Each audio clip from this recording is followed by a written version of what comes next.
Hello guys, তো পয়লা বৈশাখে সবাইকে শুভেচ্ছা, আন্তরিক অভিনন্দন জানাই। আজকে বিকেলটা আমি চলে এসেছি বিপত্তারিণী বাড়ি, রাজপুর, যেটা রাজপুরে অবস্থিত। রাজপুরে বিপত্তারিণী বাড়ি খুব খুব জাগ্রত, সবাই তোমরা জানো, আর এসছো অনেকে। তো অনেক সন্ধ্যা হয়ে গেছে, বিকেলে যাই না, ঠাকুরের দর্শন পাবো কিনা চলো দেখি। যদি ভাগ্য থাকে তাহলে হবে ঠাকুরের দর্শন, চলো দেখা যাক।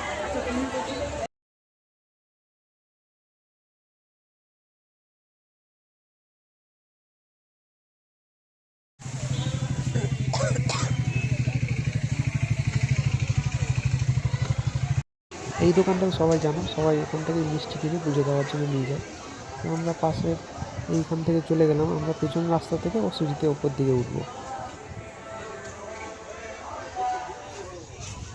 এখানে অনেক কিছু ছবি আছে, ডায়েরি আছে, সব কেনাকাটি করতে হবে। আজকের দিনটা প্রচুর ভিড় হয়েছিল বিপত্তারিণী বাড়ি, দেখতেই পাচ্ছ সন্ধ্যার সময় পুরো ভর্তি ভিড়। সবাই হাল খাতা করতে এসছে, যেহেতু পয়লা বৈশাখ, অনেকের হাল খাতা করে, অনেকে খাতার নতুন দিন করে। মায়ের গেছিলাম, আমাদের ভাগ্যটা এত ভালো ছিল যে মায়ের দরজা বন্ধ হয়ে যাওয়ার পরেও আমরা মায়ের দর্শন পেয়েছি। এটা লাস্ট টাইম ছিল, এরপরে যারা যারা যাবে আর পাবে না।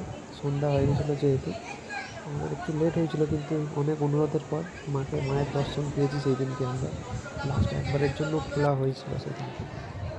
লাস্টে আসার পথে সব ঠাকুর দর্শন করতে করতে আস্তে আস্তে নেমে চলে এলাম আমরা।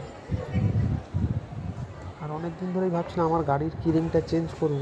তো ওইখানে বেরোনোর সময় দেখলাম নতুন কিরিং পাওয়া যাচ্ছে, তো একটা কিরিং নিলাম আমরা বাইকের জন্য।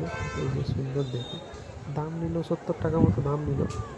তো সুন্দর লাগতো, আর বাইকের কালার আমার নীল, তাই আমি নীল কিরিংটা নিলাম। তো অনেকদিন পরে চেঞ্জ করে নিলাম। চলো টাটা।